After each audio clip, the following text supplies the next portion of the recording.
Can everyone see me, hear me? Yes. How are you? Thank you so much for joining us. Yeah, sorry, I've been on for 10 minutes and I've heard you and no one can hear me, and I've been sending everyone messages. I don't know if they've gotten them.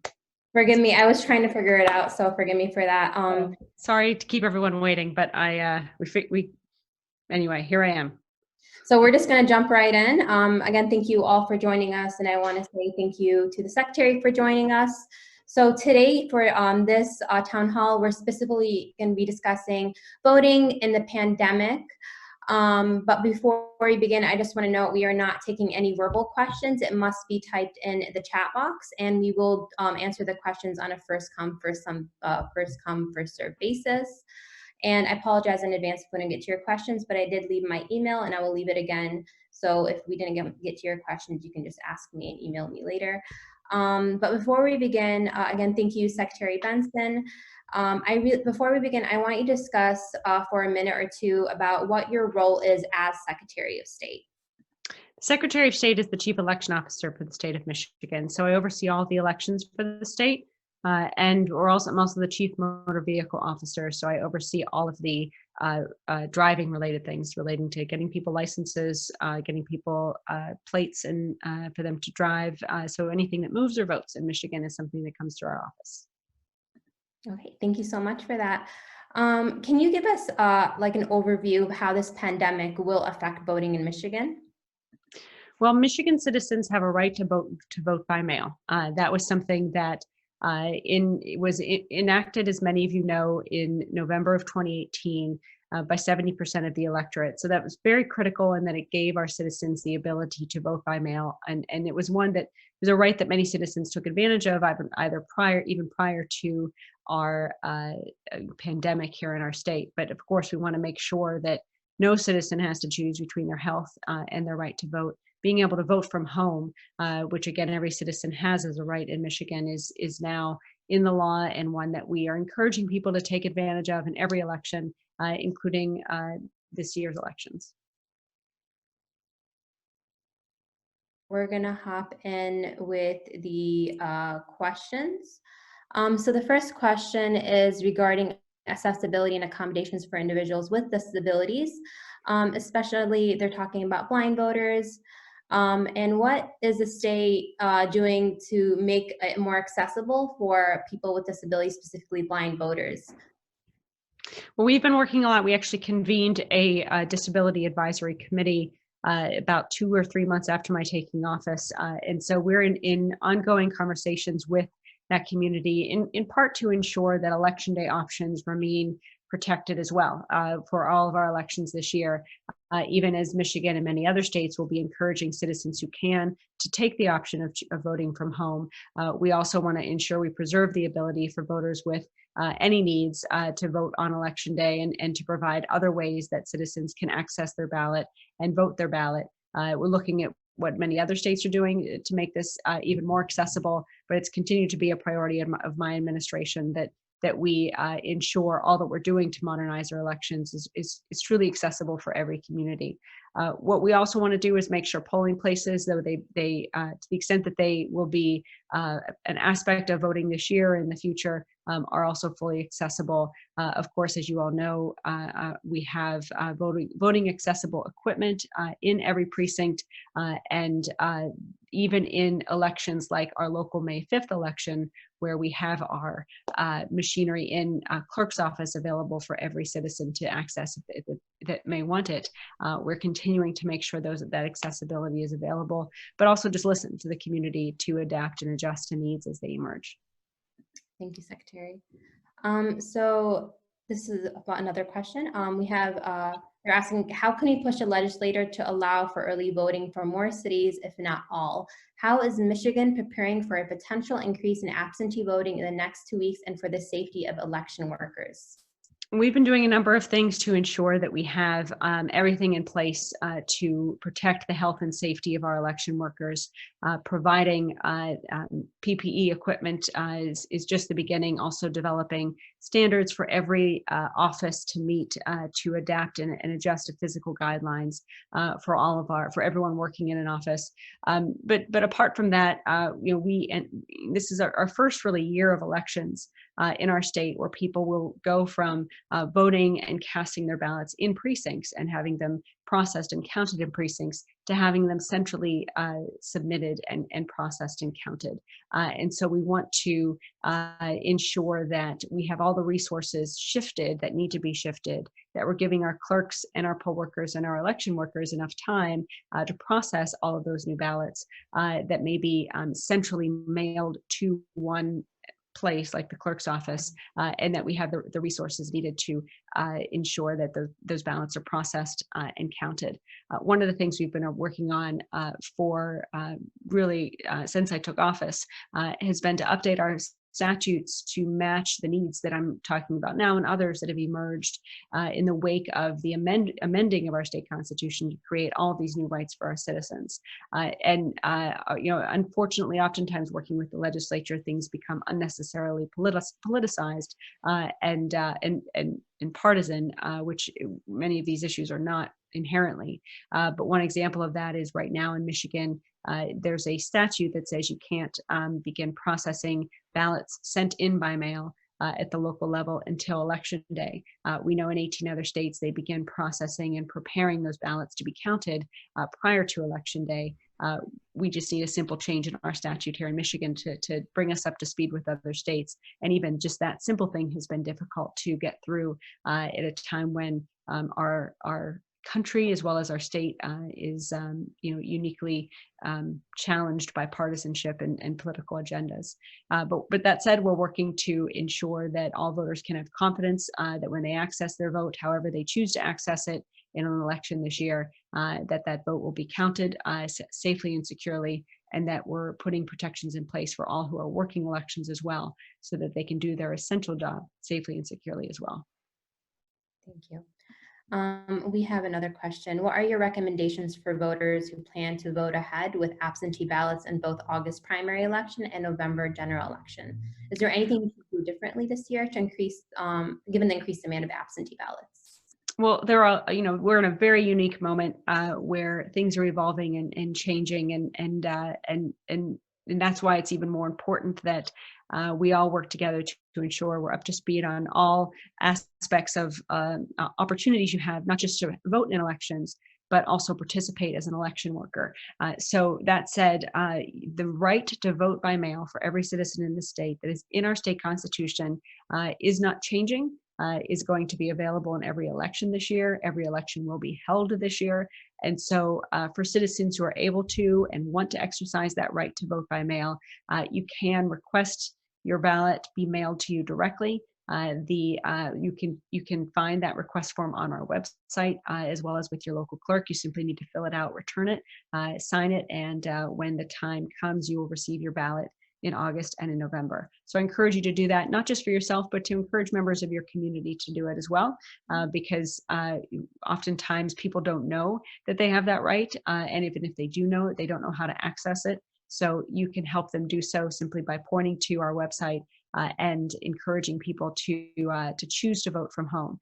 In addition to that, democracy is a team sport, and there's a lot more needed beyond just voting, although of course that's the heart of it, to ensure everything works well. And so we're encouraging people to also consider signing up as a poll worker this year or an election worker, meaning you could be one of those people who safely and securely counts and process our ballots once they are mailed to their clerks. If you're interested in learning more about that, you can go to our Democracy MVP sign up and information website. It's michigan.gov/democracy-MVP.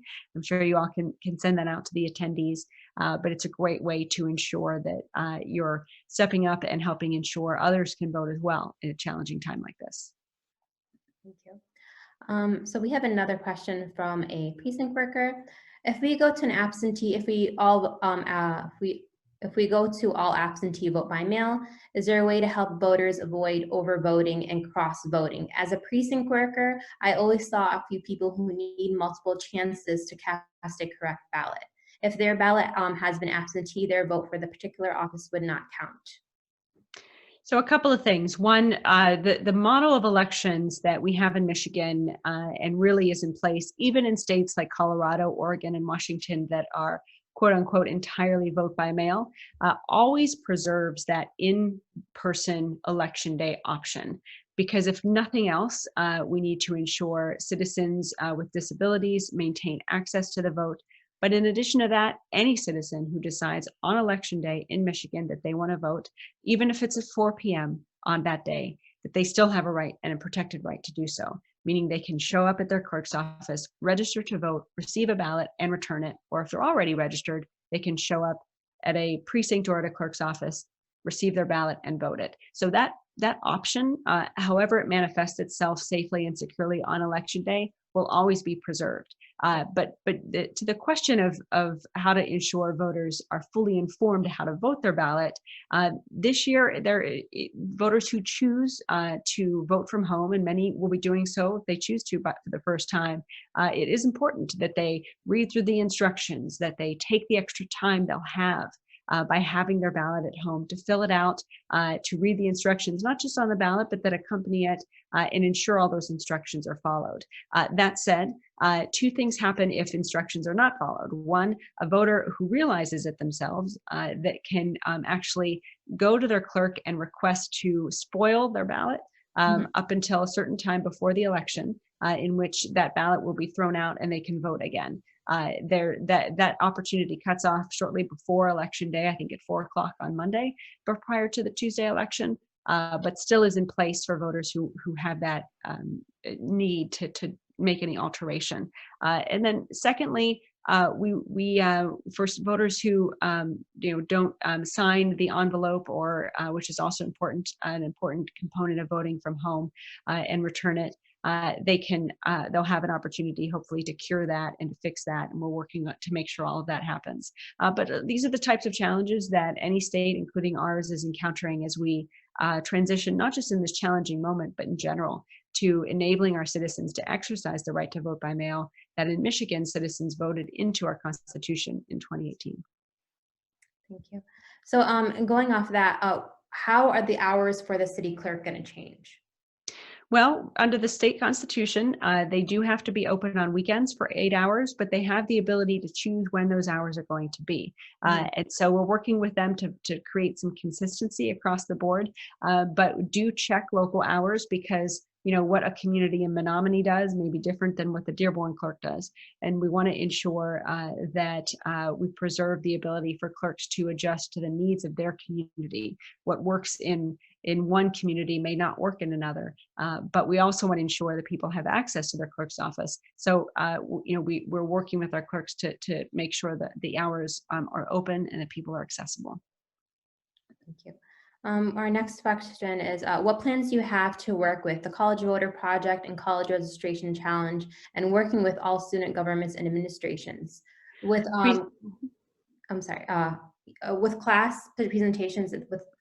with class presentations with scripts, how did this virtually as in UCLA and Stromebook? So we actually created a collegiate task force last year, where a number of students and college students from all around the state served to advise us and create a fantastic report on that we're now working to implement on how we can prepare our campus communities and all of our students to ensure their voices are heard this November. A lot of that is ensuring that they have access to information about where to register to vote and how to cast their ballot. There is both a lot of changes and new rights that students have. For example, you now have that right to vote from home, even if you voted and registered to vote by mail the first time. So making sure that is real and that people know that is something that in particular colleges and universities can do and have a role in doing. We also want to explore ways for people to not just conveniently receive, but also return their ballots on campus without having to leave their campus. Some colleges have opened a precinct on campus, like Wayne State University, and we hope other colleges will follow suit. But we've found great partnerships with our colleges and universities at the presidential and executive academic level, as well as at the student level, which has enabled us, we hope, to better serve and meet the needs of those communities. I have another question. How feasible is automatic voter registration in Michigan? If I can automatically be registered for the draft when I get a driver's license, why can't the same thing be done with voting, but less restrictively? Well, we do have automatic voter registration in Michigan. It's a constitutional right in our state constitution, and it was implemented in 2019. And after voters in 2018 amended our state constitution to create it. And what that means is any citizen who's eligible to be registered to vote, whenever they interact with our office, in particular to get an ID or a license, they're automatically registered to vote unless they choose to opt out. So we worked quite quickly last year in 2019 to implement that whole and create the whole program for that in about 5 months, led by our terrific Director of Elections, Jonathan Brader. We benefited from the fact that other states who took up to 2 years to implement automatic voter registration gave us a lot of their best practices and ideas, so we could sidestep a lot of problems that other people found. And what we've also found with automatic voter registration in Michigan is not just that it increases the access to registration for a number of people, but it also increases the accuracy of our voter lists, because anytime someone interacts with our office, that now triggers an automatic update of their voter registration or creation of a voter registration that is as accurate as our driver's license data, which is great because it ensures that addresses and other things match, and that we're finding inconsistencies on a more regular basis when they need to be corrected. Thank you. We have another question. Are you concerned with the White House effort to defund the post office as a way of keeping voting by mail from occurring? We are keeping close tabs. And in fact, the conversation I was on as a part of quite right before this one was about just that. Yeah. We certainly see the importance, not just for voting, but across the board at a time like this when so many people have to stay home. And when we know this is a moment that could come back, could happen again, that post office service is so important to preserve. So I'm grateful that our federal representatives are fighting for that preservation. I think Congress will have a role to play in protecting the preservation of the post office. But it's certainly something that we're all very concerned about, not just for elections, but for our country, and that I hope we can solve, or if not, find ways for other entities that have delivery models to fill the need that the Postal Service may create if it is diminished at all. But from the conversations I've had, most people are optimistic that there will be a solution, that the post office, is something that people from both sides on the grassroots level want to see intact. So my hope is that voters' needs and voices will prevail, and will ultimately see the post office survive this current challenging moment. So my next question is specifically about voter suppression during this pandemic. So recently we heard in the news, we learned that Milwaukee had reduced their polling locations from 180 to 5. Many argue this made voting extremely dangerous. How will COVID-19 affect polling locations for this upcoming election? And should we expect all polling locations to be open and operating? Well, one key difference between Wisconsin's elections and Michigan's is the robustness of our vote by mail option and system. The real challenge in Wisconsin was that they closed the polling places for health reasons, or they reduced the number, but they did not offset that with a robust and well accessible ability for citizens to vote by mail. They also, in Wisconsin, did not really have a culture of voting by mail, meaning that a number of citizens weren't comfortable voting by mail. They were not accustomed to it, and they didn't, in election administrators in particular, didn't have enough lead time to really create a system where voters would receive their ballots and be able to return them on time to be counted. So once that failed, then the people who otherwise wouldn't have gone to the polls or needed to go to the polls or leave their homes to vote in Wisconsin suddenly had to, and particularly in urban areas where there was a breakdown of the delivery and return of the ballots. So in Michigan, or a mistrust over the entire system, causing people to not want to vote from home and instead choose to vote in person. So it's essentially a combination of a number of things. And then you add on the very deep partisan wrangling that happened in Wisconsin, and just uncertainty about how to vote and where to vote and whether the election was going to even be held, that ultimately created a lot of chaos and confusion that I hope served as a warning call for many other states who could have gone down that route but now won't. in Michigan, we're much better positioned to avoid a Wisconsin at the get-go, and even more so now for a couple of reasons. Number one, we do have a robust vote-by-mail program that is established. It is sacrosanct. It is in our Constitution, and we've been working to implement it effectively since I took office over a year ago. So because of that, and because, frankly, the vote-by-mail system was created by voters. 70% of voters voted to create and give themselves this right to vote by mail. Because of that, so many voters already want to do it and believe in the system that you were already set up for success in a number of ways to encourage and enable more people to vote by mail in November, because our electoral culture in many ways is already closer to having a robust program. Now, that said, whether that impacts or how that impacts, even in a non-pandemic situation, the ability for in-person voting in precincts still has yet to be determined, because we still are early enough in our transition to creating this right to vote by mail for every citizen, where we don't really know how it's going to impact people who choose to vote in person, again, either during a pandemic or not. So while the executive order that the governor issued for our May 5th local elections, which are happening in a few dozen communities around the state, does close a number of precincts and leave just one voting location in every jurisdiction for people to, as I mentioned before, choose on election day to vote or vote in person for whatever reason. We anticipate that people needing to do that or choosing to do that will be very small, because so many people are already casting their ballots by mail due to our robust program and system to give people access to that ballot.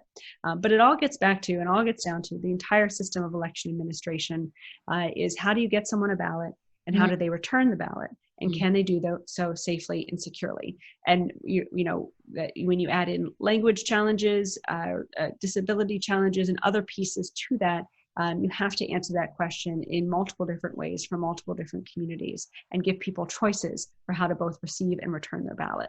So that's at the heart of what we're trying to do, that we're trying to do clearly and consistently within the confines of the law and the opportunities and challenges of our current moment. None of that really happened in Wisconsin. And my hope is that now people know why it's so important to plan ahead and think through all of these things so that we can avoid something like that happening in November in any state. Okay, thank you. Recently, some clerks have reported that many of their regular election workers are seniors and have indicated they are not available to serve in May because of their increased vulnerability to corona. Michigan is now calling for less vulnerable people to apply to be poll workers, and have stressed that they will be enforcing strict protocols to prevent the transmission of corona. What are the specific protocols you will be enforcing to preventing the spread of the virus? Two things: one, physical distancing, and secondly, PPE for all of our election workers, meaning we're going to ensure that that people are maintaining safe distances while working, while counting, while processing ballots, while receiving ballots, and then also that people have masks, gloves, and appropriate hygiene and sanitation substances and material to maintain their health and safety while they're conducting this essential part of the workforce and this essential duty and responsibility for our country and for our democracy. Notably, under the governor's executive order, election workers, and under federal guidelines, election workers are essential employees. And so we already have that designation and that responsibility to ensure election workers are able to do their essential work with all the protections in place that are needed to ensure their health and safety is not at risk. But recognizing the uncertainty, the challenges, the fear, the anxiety that so many communities are facing right now, including communities that are particularly vulnerable to COVID-19, we also didn't want anyone who would otherwise be working an election in this moment to feel that they still had to or were needed to in order to have the election happen. So we put out a call, the Democracy MVP program I mentioned earlier, to citizens throughout the state of Michigan, saying go to michigan.gov/democracymvp and sign up to be an election worker in our May 5th elections or in future elections. And I've been amazed that over 1,600 people applied in 10 days to be a part of this program, which is 4 times of what we would need for the May 5th election, and really helps us fill a need for the rest of the elections this year.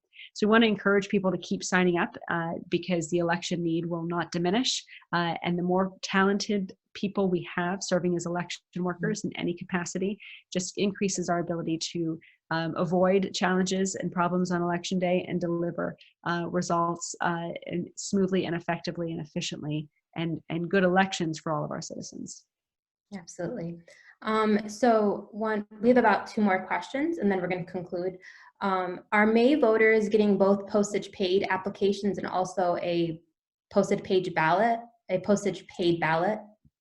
Every citizen who is registered to vote in a community having an election on May 5th has received from our office an application to request their ballot. The reason the governor's executive order instructed our office to send out those applications was twofold. One, we had limited time and we didn't want to impose on our local communities. We essentially wanted to share the burdens, the challenges, and the resources that are needed to pull off an election under challenging circumstances. So we wanted to ensure every voter knew they had a right to vote from home. And so we mailed out those applications, not the ballots, the applications. And then the voter receiving the application would then fill it out, be able to return it without having to pay for postage. Then they receive their ballot from their local clerk and they can return that without having to pay for postage. That entire system enables someone to vote from home without having to do anything. People can also, of course, show up to one locality, one precinct or one place in each jurisdiction on election day if they choose to vote on election day or if they're not registered.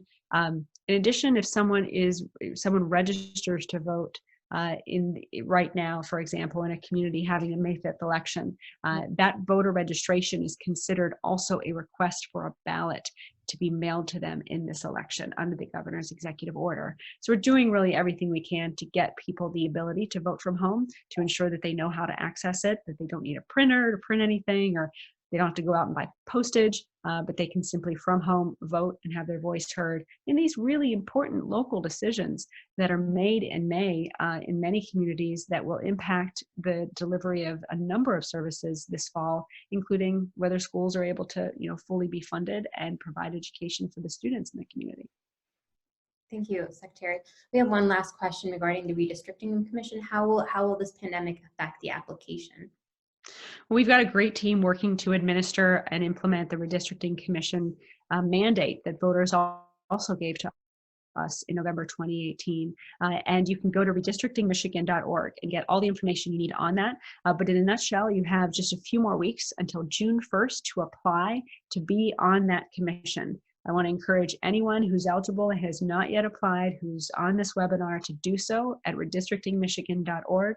We recognize that the application must be notarized by June 1st, and we've created the ability for you to have it notarized without leaving your home. All the information is on redistrictingmichigan.org, so you can find it out, but just know that that remote notarization is available, and you can essentially go through the entire submission process for the Redistricting Commission without having to leave your home. And you've only got a few weeks left. You've got until June 1st to get everything in. So do it today, do it right after this call if you haven't already. And we hope you can join the thousands of citizens who have already stepped up, volunteered to be randomly selected for that really incredible position that citizens will have come this fall, where 13 citizens will be randomly selected to draw our congressional and state legislative and Senate districts for the next decade. Secretary, do you have any final remarks, anything you want people to hold on to? Well, for 2 things. One, it's really important to me that our office is accessible to every community in this state. And so one, know that, and also know that we want to go above and beyond to ensure that we're being accessible. And so if you have any suggestions, any input, any questions at any time, please reach out. You can email me directly at secretary@michigan.gov with your questions so that we can answer them right away. The second thing is just know that we are at obviously a very unique and critical moment in the history of our country. But as much as there's a health crisis, as much as there's an economic crisis, there's also a potential crisis for our democracy if we do not act to preserve the access and integrity of our elections. And that requires all of us as citizens to stand up and ensure that our democracy stays healthy, robust, and accessible and secure during this time. That's why we're moving forward with our elections. We're ensuring democracy stays on schedule, but why it's also so important that as things change and as new rights are enforced or new opportunities to vote are created, that we have your support and help in getting that word out. Because this is, to me, not just about making sure democracy is preserved and protected for the decisions that are made this year in the various elections on the ballot, but also so that we can define for history what we as a community, what we as a state did to protect our democracy at this moment of great crisis. We have an opportunity to demonstrate that in times of crisis, our democracy prevails. We have all the tools to ensure that it does, but it's with citizens like all of you, we can really ensure that those tools are implemented in a way that are effective and ensure that every citizen has the vote, that it's counted, and they can trust the results of the election to be an accurate will of the people, accurate reflection of the will of the people, even in times like these. So thank you for being engaged. Thank you for being a part of this work. Your work and engagement is needed now more than ever. And please stay in touch with me in my office so that we can continue to work with you to make sure we're effectively serving you and your community. Thank you so much, Secretary. Emgage is great allies with your office, and I just want to let everyone know, Secretary Jocelyn Benson has been very intentional with working with marginalized communities to make sure they're enfranchised. So I really see your intentionality and how hard you advocate to make sure that our democracy is not compromised, especially during this time. So I want to sincerely thank you on behalf of our community and on behalf of Emgage. Thank you so much for being accessible. Thank you so much for joining us. And thank you all for asking your questions and being involved. I know this is a collective effort. So us, along with the Secretary of State, this is how we make sure democracy is upheld. Thank you so much. Thank you. Have a good day.